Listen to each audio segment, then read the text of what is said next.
So today we had our final judging round for this year's Sasol New Signatures art competition, and we had a very esteemed judging panel who were very ruthless, I must say, in how they selected the artworks in the winning circle. But overall it was really amazing process, and the insight and input that the judges provided in terms of the works that were selected were very instructive and enriching. And so overall it was a very successful day.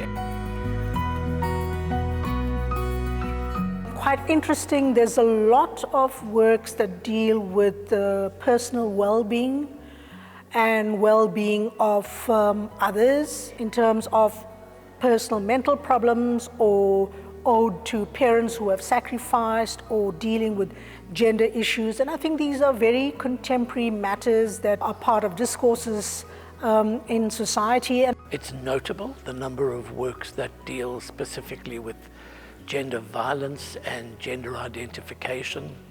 I think there's a lot more around the sort of post-COVID, the self-awareness, rather than about the pandemic itself, and only really one or two works that very specifically reference what the pandemic has caused in terms of the country's economy.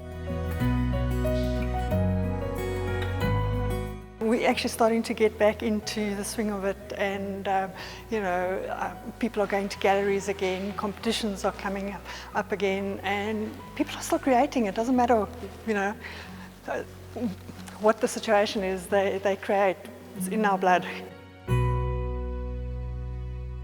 So from here we are gearing up for the opening of the 2022 Sasol New Signatures art exhibition. At the very core of this competition actually is the exhibition showcasing the work of emerging artists from all around the country. So the exhibition will be opening in August, and of course we will be naming the winner and the runner-up and the merit prize winners as well. So we're very excited to finally announce that wonderful news.